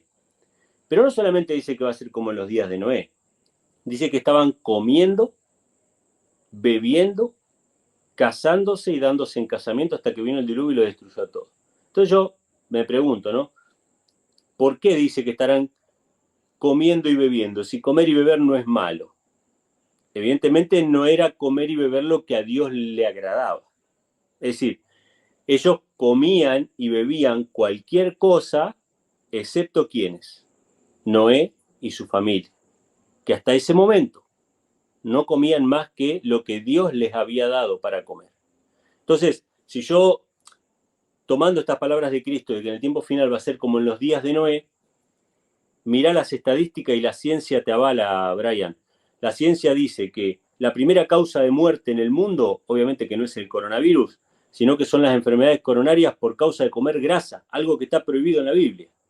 Es decir, la gente come grasa de animales, se le tapan las arterias y se mueren del corazón. Y hay un mandamiento en la ley de Moisés que dice que cuando comas carne de animales limpios, la comas sin su sangre y sin su grasa. Si la humanidad solamente hubiese observado este precepto, tendríamos muchísima gente viva que hoy está muerta. La primera causa de muerte es por el colesterol. La segunda es por el cáncer, que también tiene relación con la alimentación y el estilo de vida, ¿sí? Y después vienen las otras enfermedades y muy allá abajo viene el COVID y las enfermedades infecciosas. Y de hecho la tercera causa de muerte son, por lo menos en Estados Unidos, son los medicamentos. Eso es algo muy interesante. Pero bueno, si la palabra me dice eso, por ejemplo, con el tema de la dieta, si la Biblia dice que el cerdo es un animal inmundo, la Biblia lo dice claramente, que yo no debo comer grasa ni sangre, la ciencia me confirma que las enfermedades vienen por causa de la alimentación. Toda nuestra sociedad está enferma, yo estoy enfermo, todos estamos enfermos por lo que comemos. Esto es así. Nosotros podemos justificarnos y decir, no, porque fulanito viajó y me enfermó. Ese es el placebo que la gente ha aceptado hoy como tema de salud, para ocultar sus problemas reales de salud, porque los que se mueren de coronavirus tenían diabetes, hipertensión, etcétera, etcétera, etcétera, etcétera. Nosotros tenemos que hacernos cargo de nuestra salud, y nuestra salud tiene que ver con la obediencia a la ley de Dios. Ahora, sé que hay interpretaciones sobre, por ejemplo, cuando Jesús dice, lo que entra en la boca no contamina al hombre. Vamos a dar un ejemplo sencillo. Está correcto. Lo que pasa es que Jesús ahí no está hablando de un animal inmundo. No está hablando de grasa o sangre que consumían los paganos, o ratones que comían los paganos. No está hablando de eso, está hablando de los judíos, que no comían grasa ni sangre ni cerdo, pero que sí tenían un ritual de lavarse las manos. Si tuvieran alcohol en gel hoy en esa época, se le hubiesen puesto 2 o 3 capas de alcohol en gel. Y ahí es donde Jesús les dice que no es lo que entra en la boca lo que contamina al hombre, sino lo que sale de su corazón. Ahora, vamos a suponer, yo di este ejemplo hace poco, esto es correcto. Yo di este ejemplo hace poco porque decía, bueno, si lo que me hace mal, lo que me tapa las arterias a mí, es la grasa del chancho, o los parásitos que tenga, o los gérmenes que tenga, entonces yo le saco la grasa, lo cocino bien, mato todos los gérmenes y todos los parásitos, y me lo como y ya no es más inmundo. Pero como Jesús dice que lo que sale del corazón es lo que contamina al hombre, eso es irrelevante. Lo que es relevante es que vos en tu mente violaste a sabienda una ley de Dios. Y lo que salió de tu corazón, que era la rebelión contra Dios, es lo que te está contaminando. Cuando Eva comió del árbol, no era que ella comió el árbol y eso le traspasó un veneno que entró en su sangre y ella ahora se volvió mortal. Fue el acto de desobedecer la palabra lo que nos contamina. Entonces, si yo, teniendo la ley, teniendo los preceptos, desobedezco abiertamente, me estoy contaminando, más allá de la grasa que me va a afectar, más allá de los venenos que yo pueda llegar a comer, me está afectando la rebelión contra Dios. Entonces, esto es una cuestión primeramente espiritual y en segunda instancia material, pero de ninguna manera están desligadas ambas cosas. Entonces, yo digo, bueno, los que citan ese pasaje, yo imagino que cuando salen del baño no se lavan las manos y van a comer. Entonces a mí ya me daría miedo compartir la comida con esa gente, ¿entendés?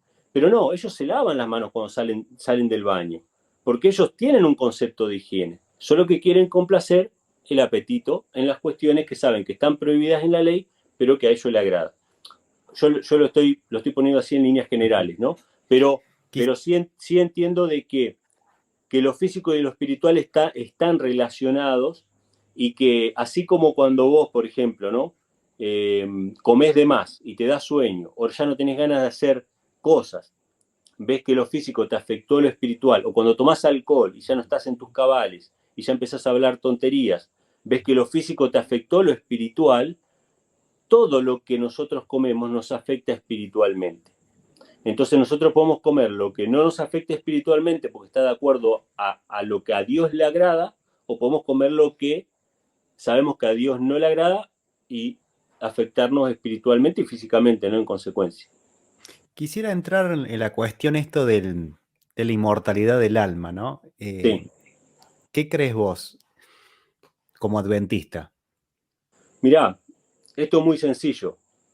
El primer teólogo, nada contra los teólogos, o sea, yo soy teólogo en cierta medida también, me refiero a la teología como, a la teología, no sé si cómo se dice, escolástica, no sé. Pero el primer teólogo estaba en el Edén Y Dios le dio una orden muy sencilla a Adán y Eva. Le dijo, miren, acá tienen 20.000 árboles. 20.000 tienen, o sea que hambre no van a pasar. Pero el árbol que está en medio, no comas, porque el día que de él comas, te vas a morir. Entonces ahí aparece un intérprete de la ley, el primer intérprete de la ley. Por eso nosotros no creemos en los intérpretes de la ley. Nosotros creemos que la Biblia se interpreta a sí misma. ¿Quién interpreta la Biblia? La misma Biblia. Un texto explica otro texto. No es la sabiduría del pastor que explica el texto, no, no.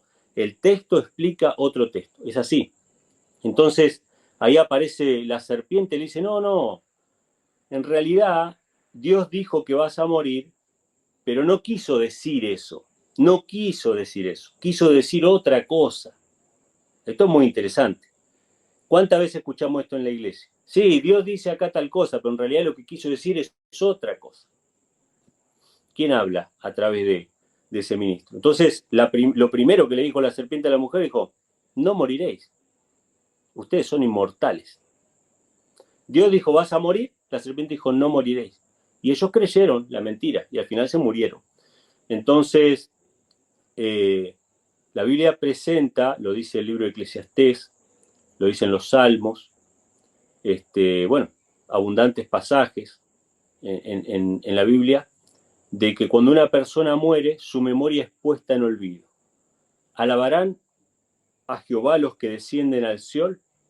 No. Entonces, entendemos sí que cuando una persona muere, descansa. De hecho, tan es así que Jesús compara el morir con dormir. Voy a ver a mi amigo Lázaro porque mi amigo Lázaro está durmiendo. Y ellos pensaron que hablaba del reposar del sueño, pero estaba muerto. Entonces, así como cuando nosotros quedamos dormidos, de hecho cada noche ensayamos nuestra propia muerte, por eso tenemos que ir a dormir en paz con el Señor, cada vez que nosotros dormimos quedamos en absoluta inconsciencia, más allá de que por ahí algún día podemos soñar algo y no recordarlo, pero no tenemos noción del espacio y del tiempo, quedamos totalmente inconscientes. De la misma manera son aquellos que descienden al sepulcro. Esto tan es así que si fuera como el catolicismo ha pregonado durante siglos y hasta el día de hoy, de que algunos están gozando en el cielo y otros sufriendo en el infierno, ¿para qué sería la segunda venida de Cristo?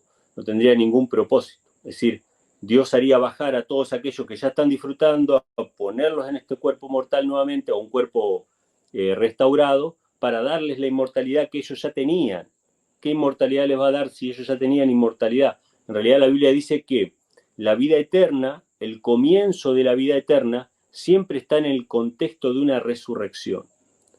Esto lo podemos ver en la vida de Cristo, o sea, Cristo murió y resucitó, y así como Cristo murió y resucitó, así Él va a ser con todos aquellos que creyeron en Él.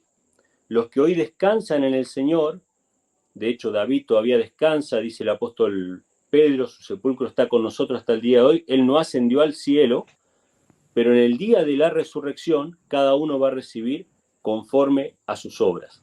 Ahora, la idea de la inmortalidad natural del hombre es la que tomó Satanás para engañar a gran parte del mundo, ¿no? Porque los santos del catolicismo que interceden, o a quien se les pide o a quien se les reza, son santos porque son inmortales. María, etcétera, etcétera, etcétera. Todas las doctrinas de otros mediadores aparte de Cristo derivan de la doctrina de la inmortalidad del alma, que fue lo primero que Satanás le dijo al hombre: no moriréis, sois inmortales. Eso fue lo primero que le dijo. Y aparte del espiritismo, es decir, el espiritismo pagano, ¿no? O sea, las personas que creen que realmente sus familiares o quienes fuera son entes que interactúan con ellos cuando en realidad son demonios. Entonces, hay gente que va a un ocultista o un espiritista a consultar a un familiar y termina volviéndose loco porque tuvo contacto con espíritus de demonios, ¿no? Pero sí creemos que cuando Cristo venga por segunda vez en la nube de los cielos, Él va a resucitar a todos los que durmieron en Él, para darles así la inmortalidad. ¿Sí? Esa es la idea que tenemos.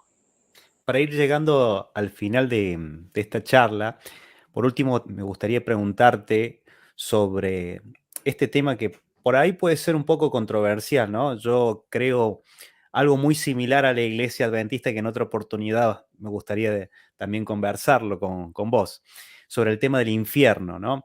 La cuestión esto de qué es lo que es el Gena, si hay un inframundo, ¿no? Que la iglesia siempre ha creído que actualmente hay un infierno, o podríamos decir, o algo previo, ¿no? Como se interpreta Rico y Lázaro, ¿no? Claro, Sé que la iglesia adventista interpreta, al igual que la iglesia reformada, por lo menos un teólogo muy reconocido, R.C. Sproul, también interpretaba que era una parábola, no algo literal, ¿no? Porque si no contradiciría otros textos bíblicos. claro. Bueno, me gustaría que puedas hablar, aunque sea un poquito de esto, así le dejamos un gustito a la gente. Sí, mira, el libro de Judas menciona a Sodoma y Gomorra. Y es interesante que dice que fueron destruidas Sodoma y Gomorra por el fuego eterno. Esto es muy interesante, porque se han encontrado las ruinas actualmente de Sodoma y Gomorra en Oriente, y obviamente no hay un lugar que esté ardiendo en este momento. El fuego era eterno, primeramente porque venía de parte de Dios, que es el ser eterno, y venía a realizar una obra que iba a tener consecuencias eternas. Es decir, Sodoma y Gomorra nunca más iba a volver a ser edificada, y esas personas o ese lugar iba a ser destruido para siempre. O sea, las consecuencias de ese fuego fueron eternas. Uno de los textos más conocidos de Cristo, que la gente lo lee y no se percata de lo que Cristo dice, pero Cristo dice así: mejor, si tu mano, tu ojo es ocasión de caer, mejor sacalo, porque mejor es entrar tuerto, ¿no? O cojo en el reino de los cielos, que todo tu cuerpo sea destruido en el infierno. Y después hay otro pasaje que dice: no temas a los que matan el cuerpo, pero el alma no pueden matar, más bien teme a aquel que puede destruir.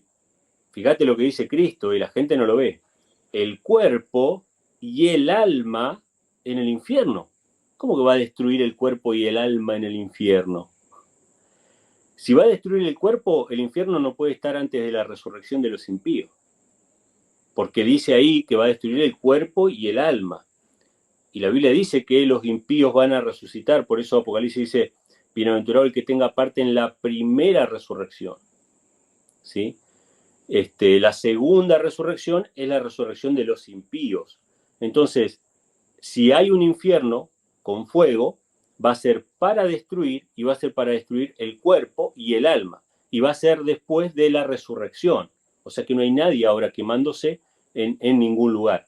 Yo hace poco explicaba esto y comentaba, ¿no?, que el Gena en realidad es lo que el libro de Jeremías llama el Tofet, o el Valle de Ginón, o el Valle del Hijo de Ginón, que era un vertedero en Jerusalén donde antiguamente habían adorado a los dioses falsos. Los israelitas habían sacrificado a sus propios hijos al fuego, los habían entregado, y por causa de este terrible pecado Dios decidía entregar a Jerusalén a sus enemigos.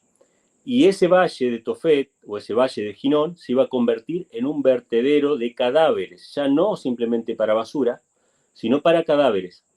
Eso quedó como un vertedero para siempre, y como todos los animales muertos y toda la basura era tirada en ese lugar, siempre había un gusano vivo ahí.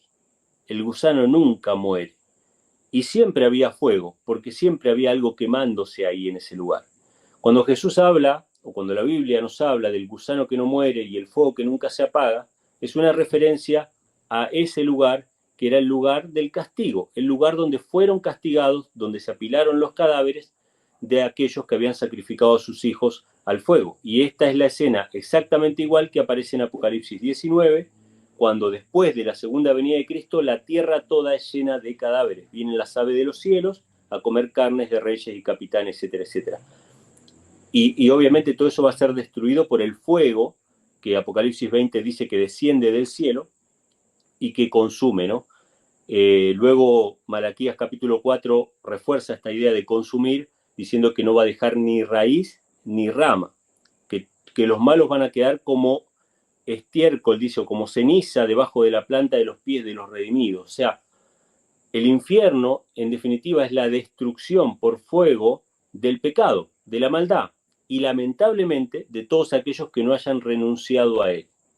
por la fe en Cristo. Porque no es que Dios quiere venir a matar gente, Dios quiere venir a destruir el pecado. Y nos advierte vez tras vez de que abandonemos el pecado y nos dice cómo hacerlo. Venid a mí, los que estéis trabajados y cargados, yo les daré descanso. Pero lamentablemente va a haber mucha gente que no va a aceptar esta invitación y que cuando Dios destruya a Satanás, a sus ángeles y a todo lo malo, van a estar en ese fuego cruzado y van a perecer también en la destrucción final, ¿no? Pero eso es lo que creemos sobre el infierno. Es decir, que después de los 1000 años, los impíos resucitan para después ser destruidos en este lago de fuego o infierno. Sí, sí, y vos fíjate que esto es muy interesante. ¿Por qué? Porque yo me preguntaba, ¿para qué los va a resucitar? ¿Por qué no los deja muertos y ya? Pero ¿sabes qué pasa? Todo el universo, tanto los santos redimidos, los resucitados de todas las épocas que van a ser salvos, como los ángeles del cielo, todo el universo va a contemplar que cuando todas esas naciones impías resuciten y vean con sus propios ojos al Rey del cielo sentado en su trono, reinando sobre Jerusalén, y aún así no se convenzan, sino que hagan planes para derribarlo de su trono y tomar la santa ciudad por la fuerza, no va a quedar ninguna duda en todo el universo de que justos y verdaderos son todos los caminos de Jehová, que la destrucción final y definitiva, porque esta es la segunda muerte que la Biblia habla, por eso se llama la segunda muerte. Si no los resucitara, no se llamaría la segunda muerte. Eso es lo que plantea la Biblia. Dice que ellos van a ser destruidos para siempre, para que todo el mundo vea que sus corazones no han cambiado y que esa destrucción es justa y que esas personas, si se les diera oportunidad, atacarían a Cristo mismo, viéndolo con sus ojos, ya sin apelar al tema de la incredulidad o de la convicción o de la falta de argumentos. Ya lo que muestra la Biblia es que después de 1000 años, al haber resucitado los impíos, no hay un cambio de corazón y que la destrucción de ellos es un acto de justicia y de misericordia de parte de Dios. Y esto también es importante. Misericordia hacia quién? Primeramente hacia el resto de su creación, que vería su paz interrumpida por las edades eternas. Si lo dejaran vivir eternamente a los impíos, no habría paz por toda la eternidad. La maldad existiría para siempre. Y también misericordia para los perdidos. ¿Por qué? Porque un perdido, una persona pecadora que ama el pecado, ¿estaría a gusto de vivir en un universo donde está la completa santidad, en la presencia de Dios, en la gloria del Señor? Para esa persona pecadora que ama el pecado, vivir eternamente con Cristo sería un tormento eterno. Así que Dios los va a llevar al descanso. O sea que todos los actos de Dios, ninguno de ellos está exento de justicia y de misericordia. Pero cuando veamos todo eso, todos vamos a exclamar, aún los perdidos, vamos a exclamar, todos vamos a exclamar, justos y verdaderos son todos tus caminos. O sea, todo el universo va a reconocer que los caminos de Dios son justos y verdaderos y no va a quedar sombra de dudas acerca de que el gobierno de Dios es misericordioso y bueno y justo, porque el mal no se va a levantar dos veces. Después de la destrucción de la maldad, nunca nadie jamás por las edades eternas va a revelarse nuevamente, porque Cristo va a llevar en sus manos y en sus pies por las edades eternas las marcas del pecado, las marcas de lo que costó la salvación. Así que bueno, eso es lo que entendemos al respecto, hermano. Claro, y ahí incluiría también a Satanás, ¿no? Sí, sí. No dejará ni raíz ni rama. La raíz es Satanás. Las ramas son todos los que le siguieron, digamos. Y eso también es interesante porque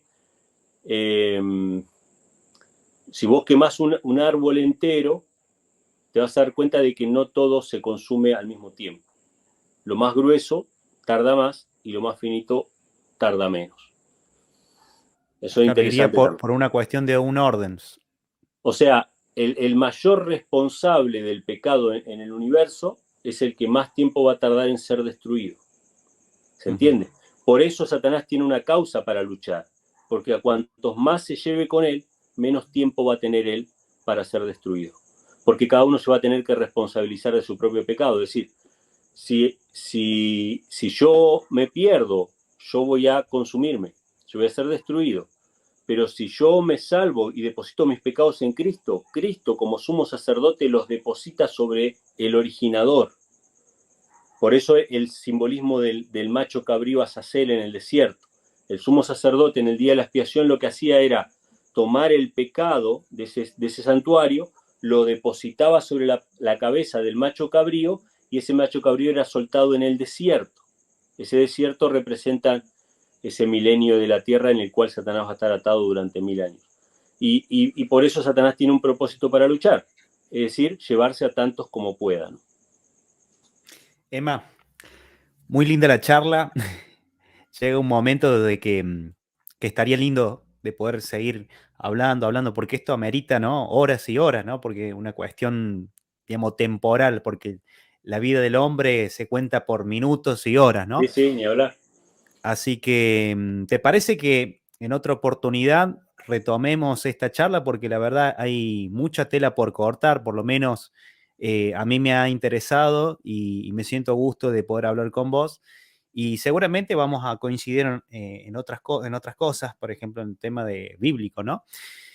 Así que quiero agradecerte públicamente por tu predisposición y tu tiempo que nos has brindado para comentarnos a todos de qué trata la doctrina de la Iglesia Adventista. No, gracias a vos por la invitación y bueno, un fuerte abrazo ahí a toda la gente que está mirando, que estuvo acompañando. Y claro, cuando quieras, nos explayamos en diferentes temas. Algunos van a ser más complicados o más interesantes quizá para el público ver un contraste de ideas. Y bueno, estamos abiertos para eso siempre y cuando surja la invitación de tu parte, yo estoy a disposición. Bueno, gracias, Emanuel. Así que los que quieran ver el canal de Emanuel, ¿cómo te pueden buscar? Ponen Infonom en YouTube y ahí van a encontrar el canal. Así que estamos subiendo videos por lo menos tres por semana o dos por semana, pero a veces estamos así día por medio, a veces 2 días seguidos, de acuerdo a la cantidad de material que va surgiendo. Así que Infonom en YouTube, ahí lo encuentran. Gracias, Emanuel. Te mando un fuerte abrazo y Fuerte qué abrazo. bueno que tengas un lindo provecho, allá en tu Mu- país. Muchas gracias. Abrazo para todos. Chau, chau. Un abrazo. Chao, chao.